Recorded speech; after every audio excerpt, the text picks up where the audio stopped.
Hello, scholar leaders. I'm Dr. LauraAnn, and today we're going to build on last week's message about curiosity being your best research tool. So let's start with another mystery.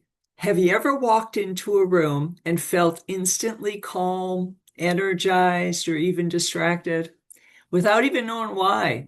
Well, some people turn to ancient practice of Feng Shui, which is based on arranging spaces for optimal energy flow and productivity. Now, whether you believe in that or not, Feng Shui sparks some fascinating questions. Does environment really influence creativity or productivity? And if so, how can we measure it? And what does the research actually say? This is where a systematic literature review, or SLR, comes in. An SLR is a structured, rigorous way of gathering and evaluating everything that has been published about a topic. Instead of relying on a few articles that you may happen to find, the systematic literature review systematically will search across databases, screen studies, and synthesize the evidence. Actually, that's what you do as the researcher.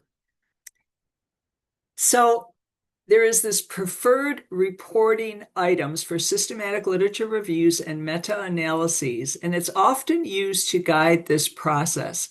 PRISMA provides a step-by-step checklist and a flow diagram that helps ensure your research or your review is actually transparent, reproducible, and credible.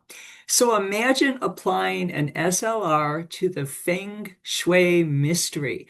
You start with a clear research question. You'll search the databases for relevant studies, then screen them for quality, and then synthesize what's known about environmental design, energy flow, and productivity. So instead of guesswork, you now have a knowledge base you can trust, turning your curiosity into evidence.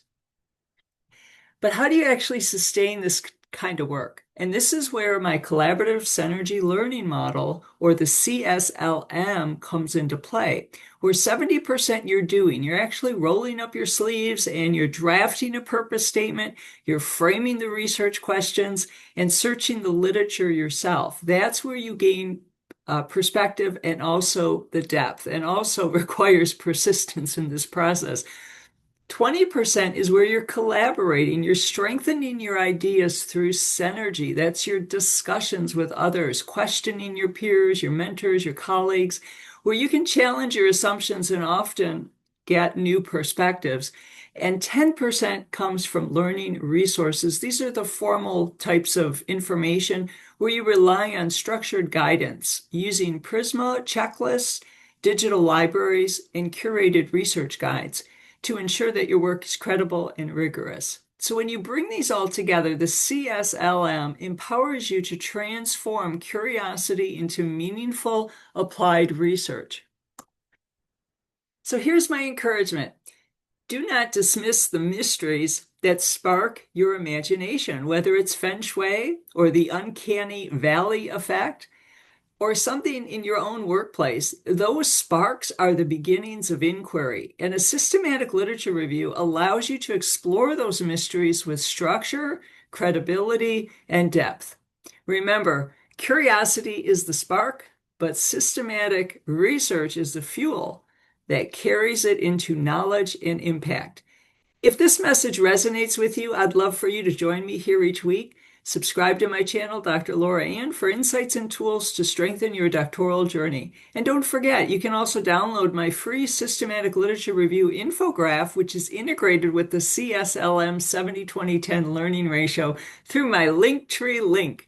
It's a practical reminder to balance doing, collaborating, and using resources as you grow as a scholar practitioner. So stay curious, keep asking bold questions, and I'll see you next time.